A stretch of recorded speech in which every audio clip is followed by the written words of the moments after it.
Before we start, I want to thank Kressel and make sure that learning tonight is in honor of the Yurtzeit of Kressel's father, Yosef Chaim ben Nachum, and his neshama should have an aliyah.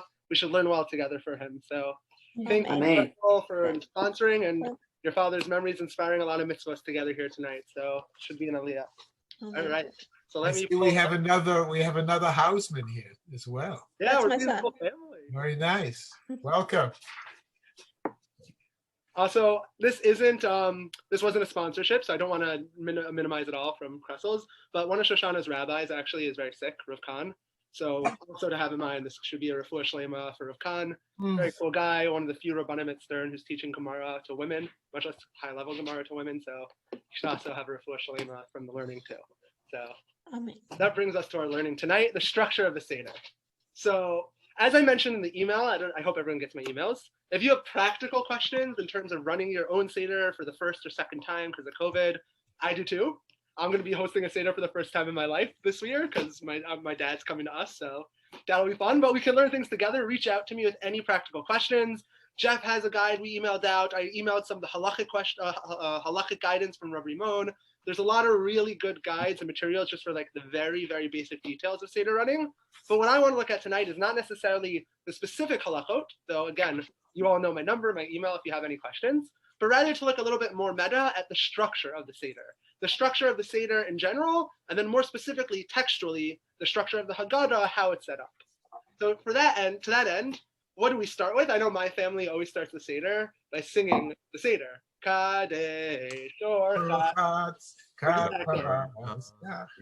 Exactly. I was going to say we should all sing it together, but as some of you might know from our Havdalahs together, Zoom has a 2-second lag in between people. When we try to sing together, it just sounds like a cacophony.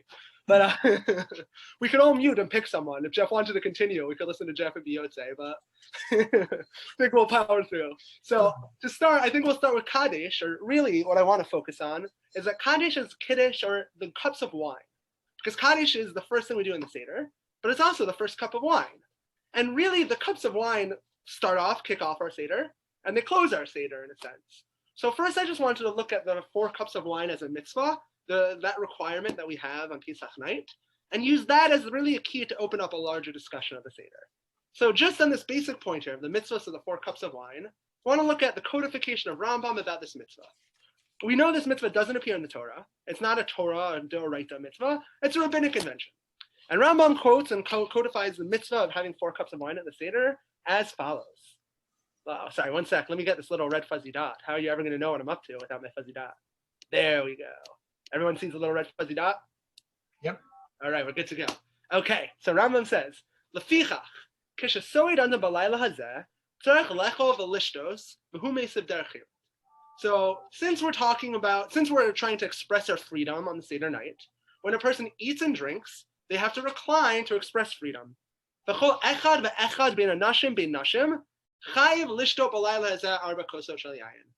everyone has to drink 4 cups of wine, whether man or woman, everyone is obligated. You can't have less than 4 cups of wine. Even a poor person who can't afford any food, they get their food from the tzedakah. The tzedakah charity should ensure that every poor person has at least 4 cups of wine. Shir kol kos mehen revi'it, and a cup is a revi'it, like 3.2 fluid ounces, something like that. But what we see is Rambam says very clearly, there's a mitzvah for everybody, man and woman, to drink 4 cups of wine. And does anyone just take a stab at it, just based off of context, Pshat in the Rambam? What's this mitzvah of drinking wine? Why do we drink wine on the Seder night? I'll give everyone time. Okay. What did you say? I'm pausing it. I'm not doing anything. I'm pausing it. Go see your sister. She hasn't seen you all day. Just a reminder to mute if you're not answering or asking a question. So I think when we look at Rambam puts this halacha of drinking wine in the context of the Suda, in the context of eating, of rejoicing as part of the Seder. Because it seems clear that Rambam thinks drinking wine is part of how we celebrate our cherut, derech cherut. Drinking wine is about the freedom that we experience, and as a way to express that, we have a meal full of great wine, great food, great alcohol, and that's why we drink wine. That's the position of Rambam. Because of that, it makes sense that Rambam's ultimate conclusion is that every individual needs to drink wine. If you're at the Seder and you don't drink wine, you're not experiencing freedom. You're not celebrating. So every single individual needs to drink wine. That's the position of Rambam, that the 4 cups are really an embodiment of chirut, of celebration, and of freedom, and therefore everyone, as part of their reenactment of the freedom of Pesach, has to drink them. This stands in contrast to a position of Tosfot. Tosfot has a radically different conception of the 4 cups, and hopefully through contrasting these positions, we'll understand what we're doing at the Seder overall. Very, very ambitious goal for just a little machlokas here. But we look in Tosfos. Tosfos says as follows, commenting on the Gemara, that's the basis of Rambam. Lo yifchetu lo arba kosot. Even a poor person who gets their money from charity should not be given less than 4 cups. Metocha lashon, from the language of the Gemara, mash miksat she'ein noten levanav levnei veto kiyam la'atzmo. It sounds like when it says a poor person shouldn't have less than 4 cups, it doesn't mean every single poor person. It means 4 cups per household. So you'd give household 4 cups, and the head of the household will drink the 4 cups. But that doesn't mean for the spouse, for the children, for every single member of the house, that all of them should have 4 cups. V'hu motziet kulam b'shelo. And that person would be motzi, would discharge the obligation of everybody else with his 4 cups. V'svarahu. And it's a svara, it's rational, it's logical. The ma'ishna arba kosot Kiddush, the Chol Hashana.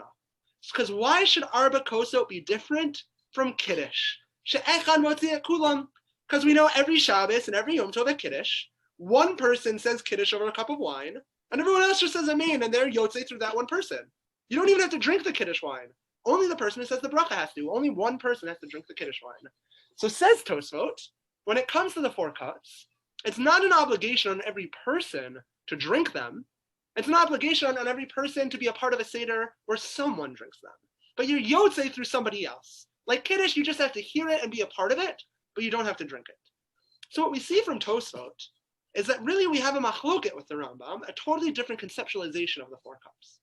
For Rambam, there's a mitzvah to literally drink those cups, and that mitzvah of drinking is part of the celebratory nature of the night.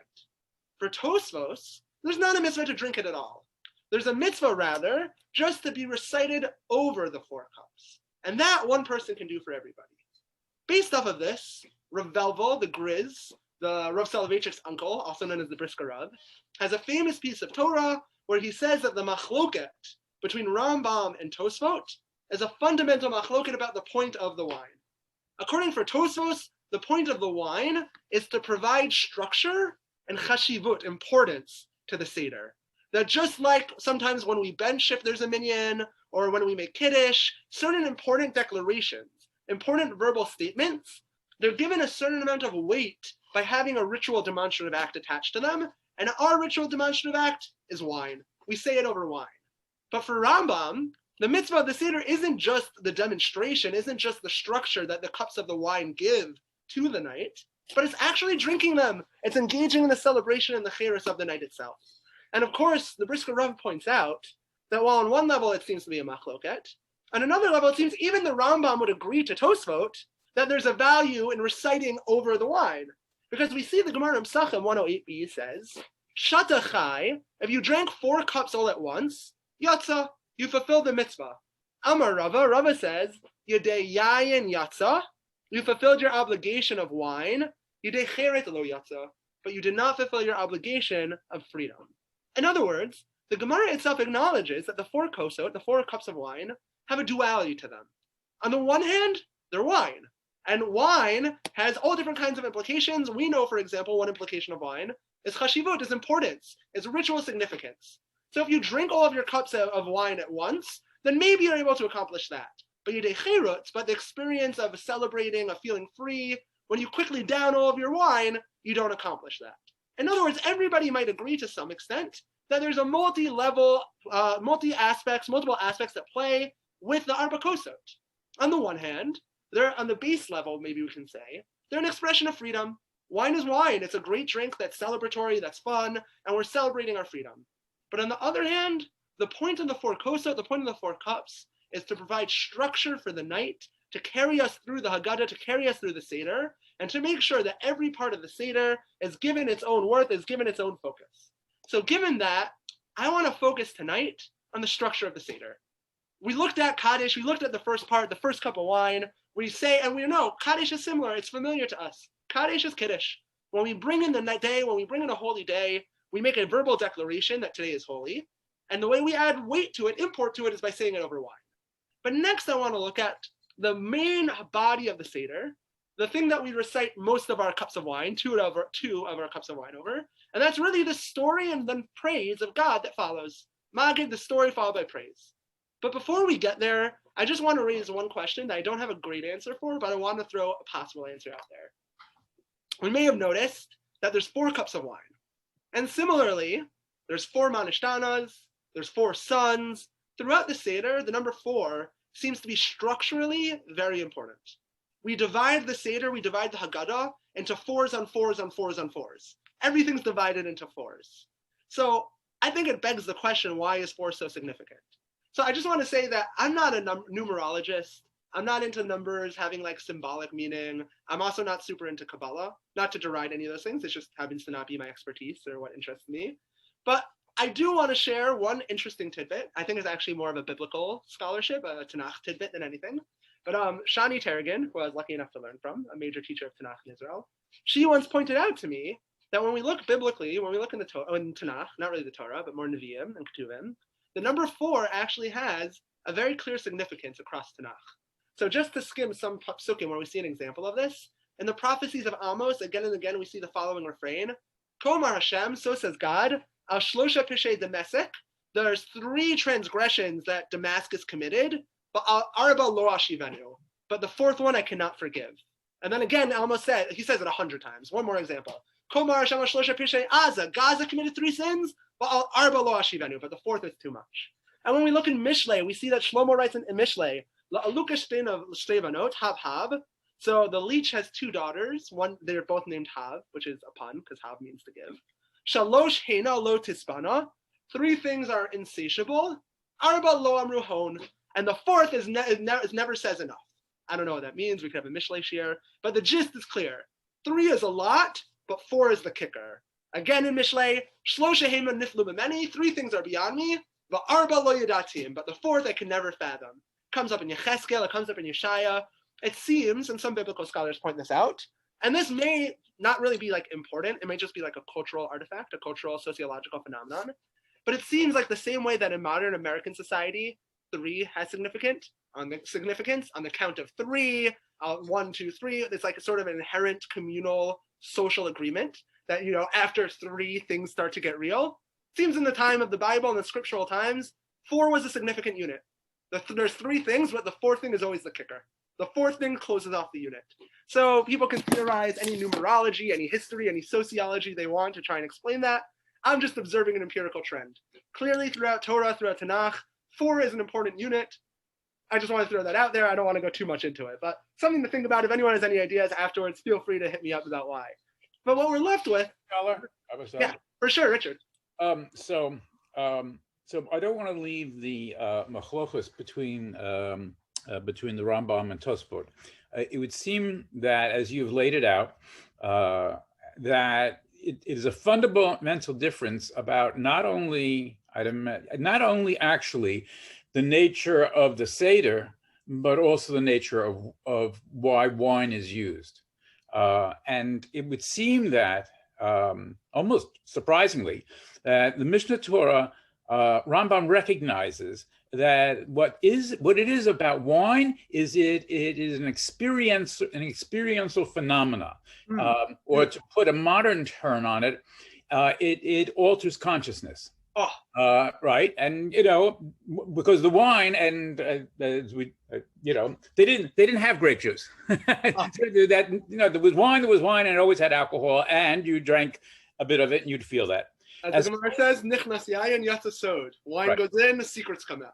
Right, and Tosfot, though, interestingly enough, seems to approach this experience as a ritual. This is simply a ritual, and you know what? If you don't have an altered consciousness, if your insides or spirituality isn't changed, it doesn't matter. There's a ritual, and this is how you do the ritual. So I think it's a fundamental difference of approach to both the Seder and also, obviously, the use of wine. I think that's beautiful, and I didn't go into this too much, But first of all, I want to remember this idea Richard's saying. Richard's pointing out that in addition to the duality of wine having different purposes, it's not just different purposes, they're fundamentally opposed, or not opposed, but they're fundamentally conceptually different goals of what we're accomplishing and therefore why wine is important. One of them is perhaps experiential or more lived in and physical, whereas the other is more formal, ritualized, and maybe even religious or spiritual. I think that's like a very good idea, something that's going to come up again at the end of this year. So definitely remember that. But just one other thing I want to throw out there that I didn't go into too much, but the Shem Shmuel, who's a Hasidic master, with some other Hasidic masters, actually point out, and I think this is like a fascinating observation, that the reason we drink the 4 cups of wine is, like you were saying, dafka, to get drunk. Because what is more free than not having to worry about being sober? You have no responsibility. You don't have to worry about being sober. You don't have to worry about anyone coming and saying, you have to do this thing right now. So dafka, it's not just drinking, but specifically altering your consciousness to be in a state where you couldn't possibly be responsible. Because that's a real statement of not being a slave. Slaves don't have the freedom to do that. Why not just l'sameach, yayin l'sameach enosh, right? Also beautiful. Yeah. Why be drunk? Why not just be enrich the experience by being joyous? Yeah, I'm with you. That's the dangers or downside of the Hasidic interpretation. It really roots it in like actual drunkenness and not just like being happy. Right. So, I mean, it's not how Hasidic you are. But no, for sure, I totally agree. I think that's a beautiful idea also. And that's a little bit closer to the Rambam, but still taking it one step further. So I totally agree. Beautiful. And then as we'll see as we develop, these multiple valences of what we're accomplishing are going to come forward in Magid. So all of that brings us to Magid, perhaps the most significant, the heart of the Seder. And Magid, we do a lot of stuff. Magid is just so many different texts from all over the tradition, all sort of amalgamated together. The academics go crazy trying to figure out who put together the Haggadah, who put together Magid. There's multiple different Haggadahs all together, something hopefully we'll explore a little bit together. But on a very base level, I want to look at what our very basic requirements are. What are some of the basic needs? What do we accomplish through Magid? And to do that, I want to look at the Gemara, or really a couple of Gemaras, that describe the most minimal way one could possibly fulfill the mitzvah of Magid, the requirements for telling the story of Pesach. So to that end, I want to open up the Gemara Pesachim Kuf Tet Vav, 115. All the Gemaras that discuss Magid are somewhere between 115 and 116 in that area, so I'll be jumping around a little. But the Gemara says as follows in Kuf Tet Vav. It's a famous Gemara, maybe some people have heard of it, maybe some people haven't. The Gemara says as follows. Lama okret shochan, why do you remove the table? Side note, in the times of the Gemara, people used to sit on a couch, and they'd bring a little portable table with food in front of them, and everyone had their own little individual table. And the practice was, nowadays, we remove the Seder plate, but back then, they would pick up their little personalized table and move it out of the room. Some people I know actually still do this. They do Magid in the living room or in the family room. Everybody sits comfortably lounging on couches, and they have like TV tables. And then they just move the TV table back and forth. It's a cute tradition to really re-embody this historical way they did it. Nowadays, though, we just have a table, so we move the Seder plate usually. But so why do we remove the table? Amar Debei Rav Yanai, the school of Rav Yanai says, so that children will ask. A puzzling idea. We want children to ask, but for some reason we don't really care about what they're asking or the quality of their questions. We artificially do something weird to provoke a question for question's sake. And if that wasn't clear enough, the Gemara honestly drives home how insignificant it is, the specific content of the question. Because the Gemara tells the following story. Abaye have a Yosef Kameda Rabba. Abaye was sitting in front of Rabba. Chaza de kamadli taka mekame. He saw the table was being removed. Amar lehu. Adayan lo ka'achlin. We haven't eaten yet. Atu kama akri taka mekamon. You're going to take my table away? Amar le Rabba. Rabba said, Patartan milomar manishtana. You have fulfilled our obligation of saying the manishtana. What? The manishtana is so much content. We say, why are we doing the mitzvah we do tonight? And we give substantive answers. Because we used to bring the Korban Pesach, because tonight is the day that God took us out of Egypt. That's so much important content. How can you possibly fulfill that by saying, why are you taking my table away? Much less when we know the Gemara said there isn't even an answer. Why are we taking it away? Oh, good, so you would ask. So what does that mean? So I think it's clear from this Gemara, Rav Rimon makes the point, and a lot of what I'm saying tonight about the structure of the Haggadah, I should say, is from Rav Yosef Tzvi Rimon. He has an amazing Haggadah in English that everyone should get. I helped translate it, so I don't get any kickbacks, but if you get it, you can see my name, the thank yous in the beginning, so plug for that. But Rav Rimon has an amazing Haggadah, and a lot of this comes from there. But Rav Rimon points out that it's clear from here that one of the core values, one of the chiyuvim, the obligations that is being discharged here, is the value of framing things in a question. We're trying to prime people for critical and analytical thought, and the way to do that is to ask questions. Do we really care so much what the content of the introductory questions are? No, because introductory questions aren't the heart of the matter anyways. We're going to move on and actually tell the story, go into all of the details, and discuss stuff together. But the reason that we have the questions are as an introduction. At the heart of the Seder is the thesis that the best way to discuss an important matter, something as important as Yetziat Mitzrayim, the Exodus, freedom, commitment to God, the best way to facilitate discussion is through asking questions, perhaps a Socratic method, we could say, though not exactly. So point one, we have this introductory requirement of asking questions to prime us, to make us ready to learn. And that's the first clear base requirement that must be fulfilled at the Magid, at the Seder. Point two, the second requirement we see in a very similar, nearly parallel Gemara on the next page, on the next daf. So we see in Psachim Kuftet Zayin, in Psachim 116a, a very similar story. There, the Gemara tells us as follows. Amar le Rav Nachman l'daru avde. Rav Nachman said to his servant Daru, Avda demapik le mare lecherot, with regards to a slave who is freed by his master, Yahav le kaspa v'tahava, and his master gave him gold and silver, my bayilem emarle, what should the slave say to him? So of course, Amar le, Daru responded, Ba'e la'aduye ulishvuche. He should praise him. Amar le, he responded, Patartan milomar manishtana, patach va'omar avadim hayinu. So Rav Nachman said this question was enough to fulfill our requirement of manishtana, and now we'll say avadim hayinu. So two things. One, again, we see that any question counts. But two, we see that what Rav Nachman is trying to draw out here, and another core requirement, a core responsibility we have in the Seder, is coming to the recognition that since we were freed, we are liable and obligated to praise God. So we see point two, base requirement of the Seder, one, asking questions, two, praising God after we get those answers. Then finally, point three, the heart of the matter, the main thing we do, and this goes without saying, is telling the story of the Exodus, of Sipur Yetziat Mitzrayim. And to that end, the Gemara 116a presents us with a machloket. What exactly is the mitzvah? What exactly is the requirement? There the Gemara says, Matchil begnut u'mesayim b'shevach. You should open up with disgrace, with the negative history of the Jewish people, and conclude with glory, with praise. So my gnut, what's that mean? How do we tell the story? The Gemara asks. What is the basic structure of the story we're going to tell? Rav Amar Mitchila Ovdei Avodah Zarah Avatenu. Rav says we start with the fact that our forefathers were idolaters. Ushmuel Amar Avadim Hayinu. And Shmuel says we start with the fact that we are slaves in Egypt. So it's a machloket Rav and Shmuel, what the requirement, what the basis of this mitzvah of telling the story is. Now, of course, what's difficult about this machloket? Anyone want to just shout it out? Does it stand out to anybody? Our Haggadah says both. It includes both. Exactly. Our Haggadah includes both. We say both like Rav and like Shmuel. And in fact, when we look, Rabbeinu Hananel, already back in the 11th century, really early, he points this out. Amar Rabba mitchilo kochavim hayu avatenu. Rav Yosef Amar Avadim hayinu leparo. V'ha'inna today avdinan kitzurvayhu. Today we do like both of them. So we'll get into that machloket. These two different options. But before we engage in that, I just want to point out that what we see so far are three basic components of Magid. Ask a question as an introduction, as a primer. From the question, transition into the story. And of course, as we know, the story itself has a clear structure. You build up over the course of the story.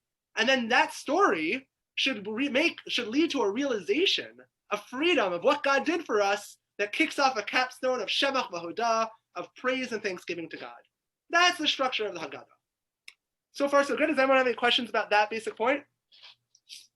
All right. Rabbi, you should just note that today's daf is 116 in Psachim. Oh, beautiful. So Kev is a Daf Yomi share. Stanton's first Daf Yomi share of the year. This is a coincidence. I mean, it's wonderful. We're following this every day, preparing for Pesach. It's amazing. It's Bashir. Also, if you think about it, because it's a 7.5-year cycle, it doesn't always have to fall out that way. No. It did. Awesome. All right. It's Bashir. Okay, so perfect. So now we're left with three components of the Seder, three conceptual components of Magid: a question, followed by an answer of the story, followed by praise. But we don't know who we paskin like. It seems like we have some mixed up conglomeration. We have both Rav's position, we have Shmuel's position, and neither of them mentioned all the other stuff we throw into the Seder. There's so much stuff in the Haggadah. So what is going on? Well, how do we understand the Haggadah? How do we make sense of these requirements? So to that end, I want to present to everybody Rav Rimon's, and it's not really Rav Rimon's, but Rav Rimon's theory of the Haggadah. But I should say that before presenting it, it's actually Rav Gesundheit's, Rav Yaakov Gesundheit's theory of the Gemara. Excellent name, I know. So Rav Yaakov Gesundheit wrote the, what's it called? The Imre Yaakov. He was a 19th century Eastern European rabbi. I want to say Polish because I've seen his grave, so I assume it was in Krakow, but I'm not sure. I mean, somewhere in Eastern Europe, one of the countries I went to when I did my Poland trip. But the Imre Yaakov, Rav Yaakov Gesundheit, I think eventually he ends up in Switzerland or having family in Switzerland because his grandson went to Gush with me and he was from Switzerland. But Rav Yaakov Gesundheit put forward a theory of the Haggadah that his grandson taught to Rav Rimon, who taught to everybody who listens. And it opens up the Haggadah in a way that's just, it's so mind-blowing, it's obviously true. So Rav Gesundheit said as follows: the Haggadah, with all of its confusing multiple parts and components, all seemingly mashed together, we know academics say, oh, well, there's so many authors and they all just sort of stuck stuff in and stuck stuff together. There's no logic, no editing to it. The Haggadah actually follows a very clear and simple logic. What's that logic? The Haggadah goes exactly like the Gemara says. You open up with a question to prime people, you tell the story of the Exodus, and then you finish in praise. But what we do in Magid is we don't paskin just like Rav. We don't paskin just like Shmuel. But we don't even just paskin like Rav and Shmuel, but rather we tell the story, we go over this unit 4 separate times. Again, that number 4, we have 4 units. There are 4 Haggadahs in the Haggadah. And every one of these little Haggadahs, every one of these separate units expresses a different component of what we're trying to accomplish tonight. And I'll explain as follows. We'll start with the first unit. Unit 1, I titled Physical Redemption. So what's the first unit? What's the first set of questions we ask in the Haggadah? How do we start off? Ma nishtana halayla hazeh mikol halaylot. How is this night different from every other night? Beautiful. And what do we answer? We go on and we answer the physical description of what we do differently. We eat green things that we dip and we don't usually dip. We eat matzah and we usually eat other things. We lean and we don't usually lean. It's a very physical, empirical description of what's different from tonight. These are the actions we're doing that are differently. So we open up with a physical question and we get a physical. Now from there, as we know, sorry, as a reminder, everyone, please mute. I'm going to turn off. I'm doing fuzzy. Beautiful, thank you. So from there, from our physical questions, we know what section follows the questions? The story. So now we get to the story, but what story do we tell? How do we start this story? Well, this story, we start with Avadim Hayinu. We were slaves, the physical reality of being enslaved to Egypt. So we open up with a physical question, we get physical answers. Then we go on to the physical enslavement, the bondage in Egypt. We were slaves in Egypt. And then all of that takes us through the story of how God took us out of bondage in Egypt. And that kicks off with praise for God. Baruch HaMakom, Baruch Hu, Baruch Shnatan Torah Lamo, Baruch Hu. So I'll admit, and this is true throughout, the praises don't follow the structure. The praise is just praise. We just praise God all the time. So it's not like one praise is physical, one praise is spiritual. You just have to stick with me on that one. But we conclude with the praise for God. So we open with physical questions about what we're doing differently. And we then transition to the story specifically of slavery. And that kicks off, that ends with praise for God, Baruch HaMakom. All of that is unit 1. So far, so good. But what do we do right after Baruch HaMakom? No pressure if you don't remember, because I had to look this up. Side note, it's very hard putting the source sheet together, because if you look in the source sheet, for example, it says Pesach Haggadah, Magid, the 4 sons. How was I supposed to know to look for the 4 sons when I wanted to quote Baruch HaMakom, Baruch Hu? Don't worry, I've already given this feedback to Sefaria. They completely ignored me. But nonetheless, if you don't remember what comes next, the English gave it away. Right after Baruch HaMakom, Baruch Hu, we go into the 4 sons. And as we said, what are the 4 sons? Our second set of questions. The 4 sons also ask questions. In fact, like the Manish Tana, how many questions do they ask? 4. 4. We're going back to our number 4. So immediately after the praise, we go into Kneged Arba Banim Dibra Torah, like 4 sons. And now, what is the nature of the questions they ask? What does the Chacham ask about? Does he say, why are you eating matzah? Why are you leading? What's up with the physical things you're doing? No, the Chacham says, Ma ha'edot v'hachukim v'hamishpatim asher tzivah Hashem Elokeinu etchem. What are these laws and halachot and mitzvot that God commanded you? In other words, the Chacham launches into religious dialogue. And in fact, we see it so clearly that the 4 sons are categorized religiously. There's the wise son who studies Torah. There's the wicked son who rejects Torah. There's the Tom, the simpleton, who doesn't necessarily have higher level religious or intellectual aspirations. And the Eni Yodei L'Shol, who's even more removed. But none of those are physical descriptions. They're not descriptions of age. They're not descriptions of physical inclination. They're categorizations, they're conceptualizations based off of these sons' relationship to Judaism, to Torah, to spirituality, to religion.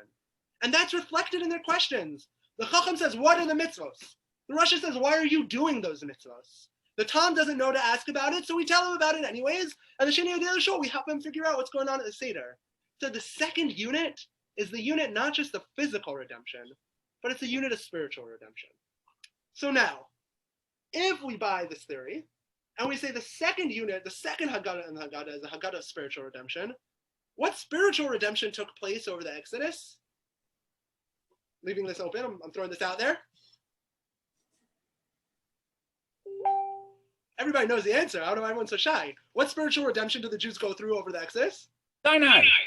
Yeah, they became Jews. Sinai, they became the Jewish people. They went from being random pagans to Sinai, to being God's commanded people.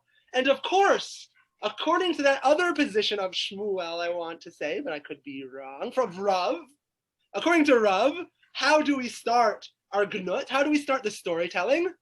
Mitchila Ovdei Avodah Zarah. Not the physical bondage of Egypt. And that should be so shocking. Aren't we talking about the Exodus of Egypt? Why are we going back to our early forefathers who were pagans? Why are we going back to Terach, before Abraham even? Because this is a story of spiritual redemption.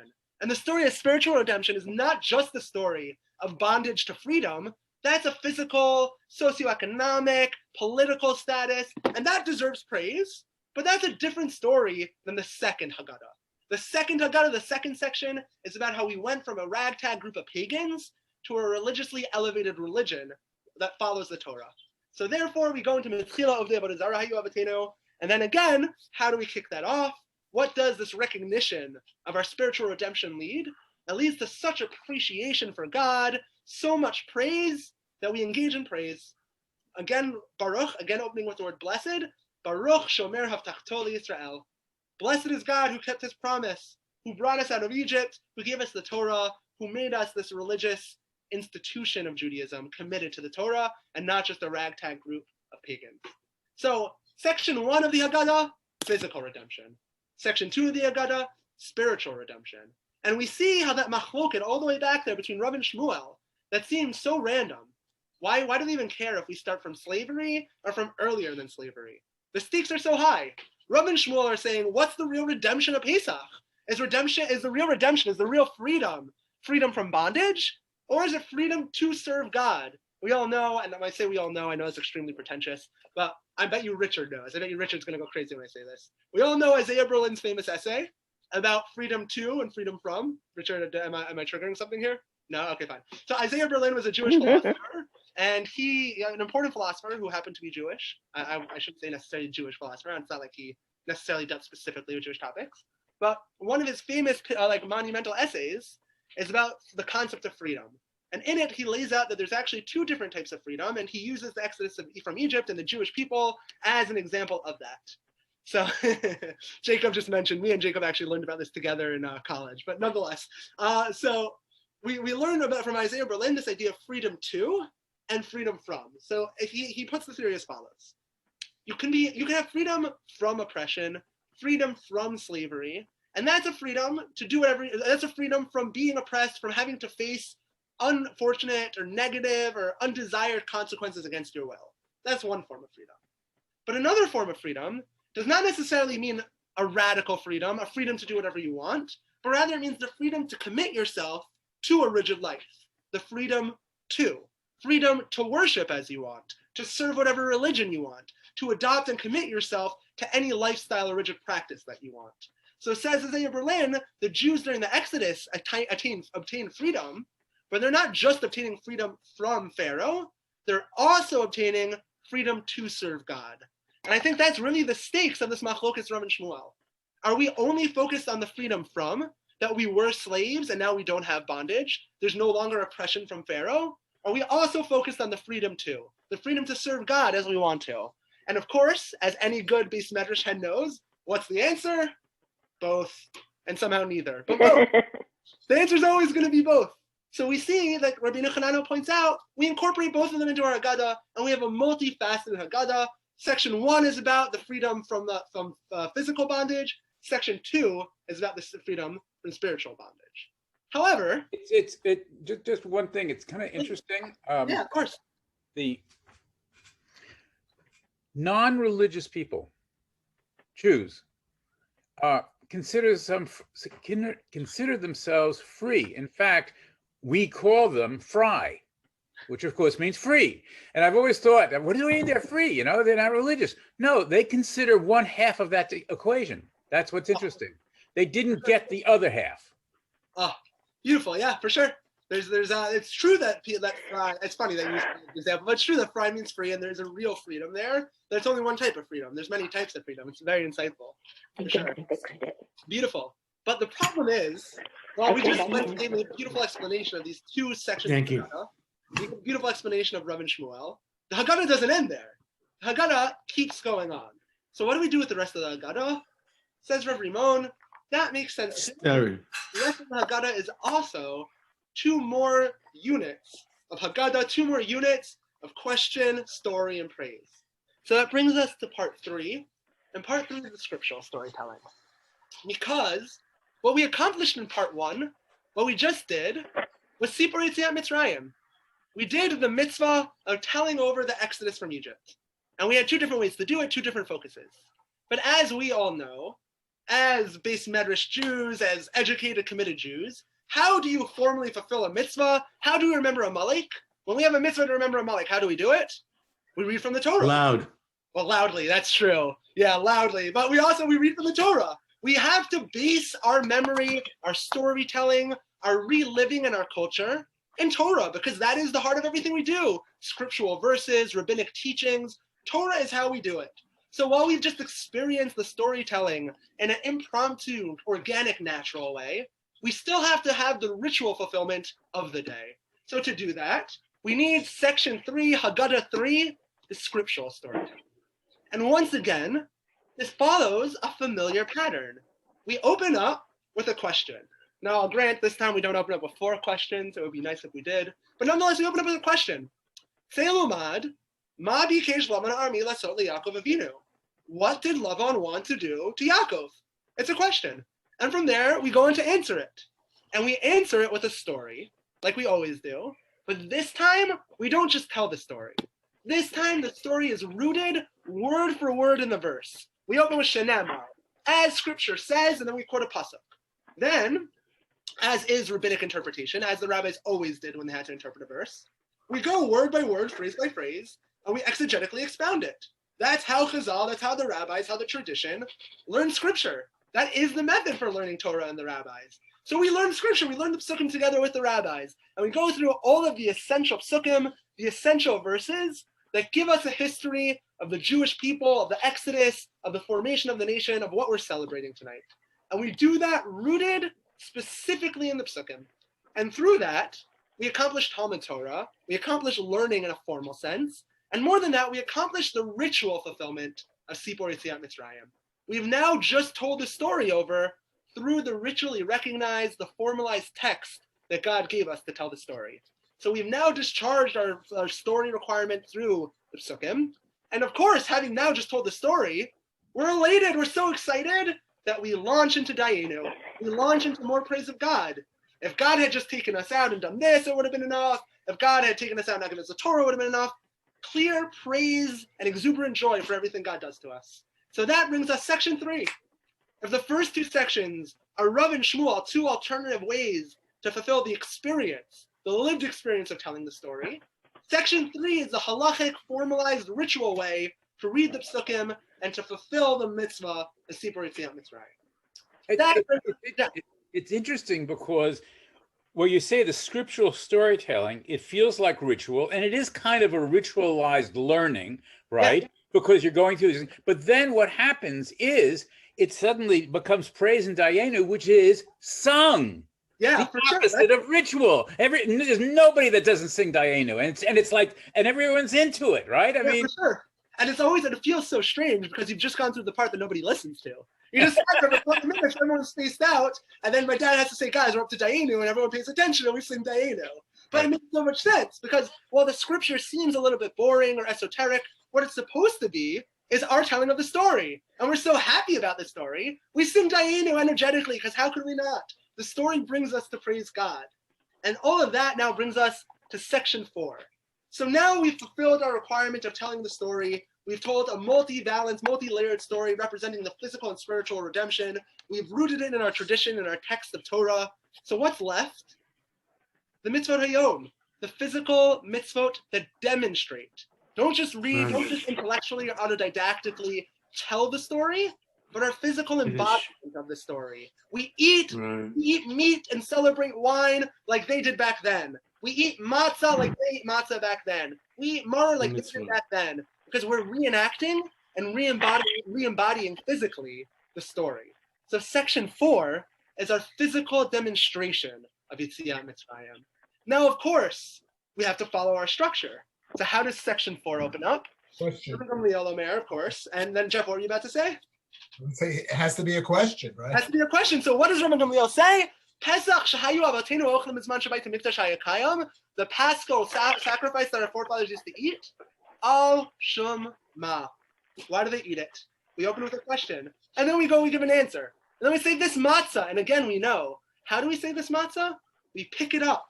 We show it. We physically demonstrate. It's not just matzah. This matzah I'm about to eat is a reenactment, is an embodiment, a physical demonstration through the physical mitzvah.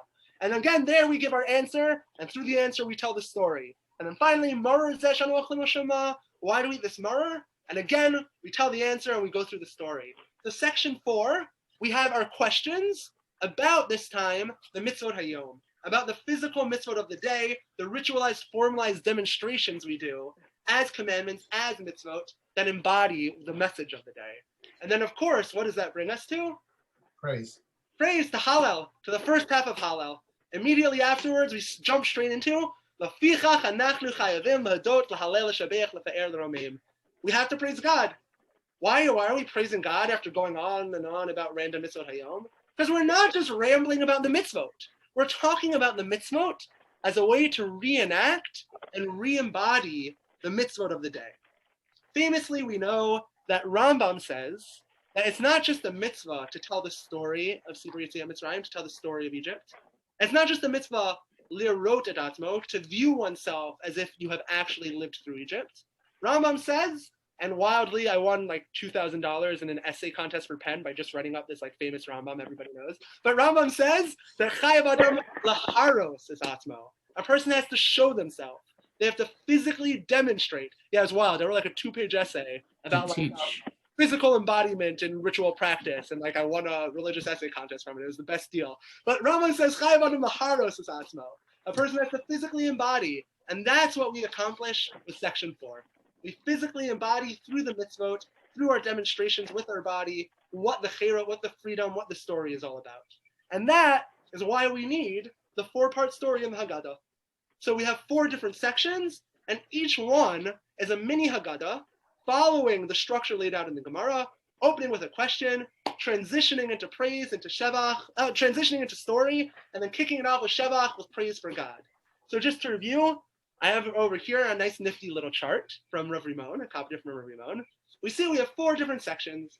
Chelik Aleph, the first section. We open it up with Manishtana, that's our She'ilat Pticha, our introductory question.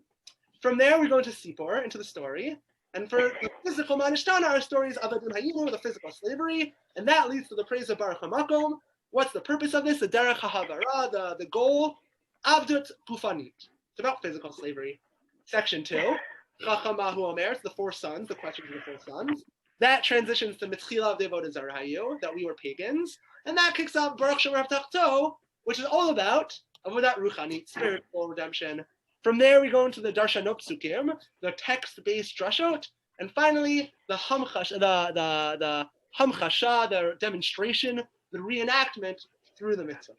So all of that is to say that these four separate Haggadot give a lot of sense and structure to the Haggadah, and makes what otherwise seems like a lost endeavor, like a whole bunch of random, into a very clear and neat understanding of what's going on. Everything falls into them. We have to force things in, whatever, that's okay. But everything falls into this nice, neat structure. So what's left is, what do we do with the rest of the Haggadah? So of course, if you think about it in a way, the Haggadah itself as a metastructure also fits into what we're trying to accomplish. Because we open up the Haggadah itself with Manishtana, with a question. And then from there, we launch into all the Magid with our multiple questions and our storytellings and the many, many, many ways we try to fulfill it. And from Magid, eventually we eat and we celebrate as an expression of our celebration and praise of God. And that culminates in benching and Hallel. So the Seder itself follows the structure, where we open up with some sort of primer introductory statement, and we transition into a story that kicks off with Hallel, with praise of God, both praise in terms of Birkat HaMazon, thanking God for the food we just ate, and praise in the form of Hallel, of the full Hallel that we say at the end of the Seder. So really this key, this structure and way of viewing the Haggadah gives us an answer to the entire Seder, to everything we're trying to accomplish at night. So we opened up with a question of how do we make sense of the random things we're doing. We said, well, one, we can look at it through the perspective of the four kosot, that on the one hand, the four kosot are cups of wine, and they're about merriment, they're about chirut and freedom. Maybe, as Jeff said, they're about happiness. As Richard, maybe he likes to drink a little more. Richard's drunk. We said, Shem Shmuel. Question is it about getting drunk? Is it about getting happy? But there's something about the cups of wine that embody happiness. But we also pointed out at the same time, the cups of wine are almost like Kiddush. They're ritualized statements that provide structure for the Seder. And that's because the Seder at the heart is all about Seder.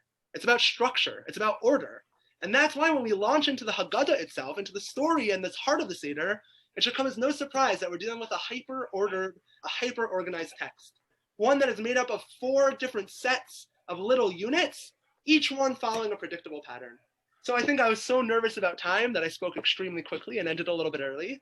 But hopefully this explains things. And if anyone has any questions, we have time. So please feel free. Does this resonate? No, this is superb. Rabbi, I have a question. Sure. The two final cups are after the meal. Yeah. Which is basically after the structure. So how do you look at the whole second half of the Seder? Beautiful. So I would say that the 2 second cups. So if you want to add my opinion, I was trying to hint at this, but I'm glad you asked so I can explain it more. I would say the first cup, Kiddush, is our introduction to the Seder. It tells us we're about to celebrate Pesach. We're about to celebrate God taking us out of Egypt. It's an introductory primer. Unfortunately, it's not a question. That would really work well. The second cup is on Magid, and the third and fourth cup are both just on praise. Because both the third cup's on benching and the fourth cup's on Hallel. Those are both just different ways of praising God. Benching is praising God for our food. Hallel is praising God for the redemption and for intangibles. But if you think about it then, the cups also each indicate or demarcate or give ritualized significance to these three concepts, to the introduction of what we're trying to accomplish tonight, to the content, the Magid, the actual story itself, and then finally to Birkat HaMazon and Hallel, to the praise that it all culminates in. Does that make sense? I think it should work. And I don't think it's a perfect fit, but I think it makes sense. Okay, fair enough. Yeah, I don't think it fits perfectly either. And the truth is, no matter what you do honestly have to agree with academics that there were obviously multiple editors and authors. So some things are a little bit forced, but still the overall general idea seems to have been there forever. Seems to have long lasting. The basic structure of Haggadah is actually very, very old relative to most of the documents we have. So that I think that's our best bet at trying to make it work. Yeah, Jeff. The Nishmat Kol Chai, that whole after part of the Seder, is that Shevach, or is that something to do with Mashiach? I mean, how would you describe that? So I think that's a great call. I think it definitely is Shevach, but I think what you're pointing out, and that's a really good call, is that the nature of Shevach itself changes from being just about the past to being focused on either the present or the future. So I think that's an important concept that maybe is not related to the 4-part structure, but it's still related to the goals of what we're trying to do through the Seder. That just as we go through these different components of the story, we also go through the past-focused re-embodiment to a future-focused hope for the future. And that's also accomplished in the transition from the first half of Hallel to the second half. That's beautiful, for sure. Yeah, Paul.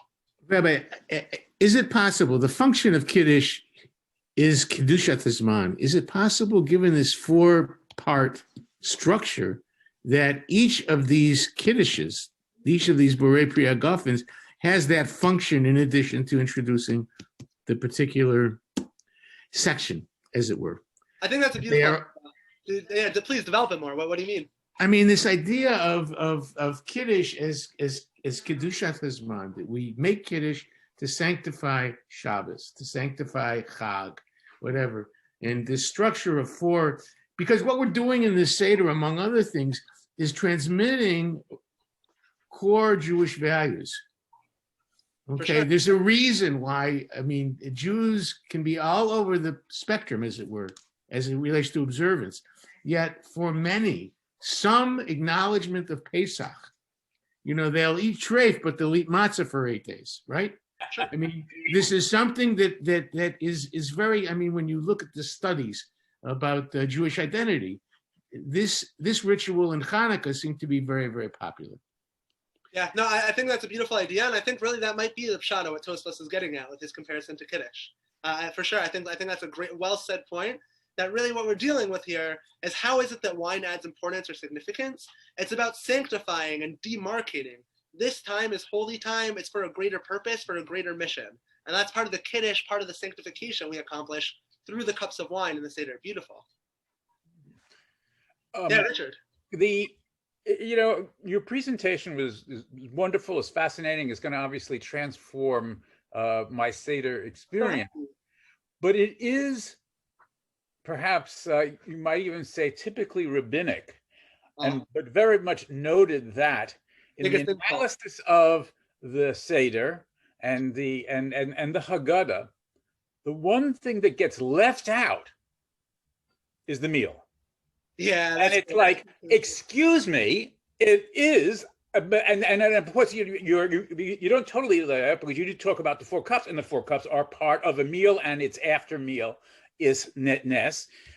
But it's very interesting because obviously I can understand from a rabbinic perspective, you're seeing the structure and all this, but so we eat.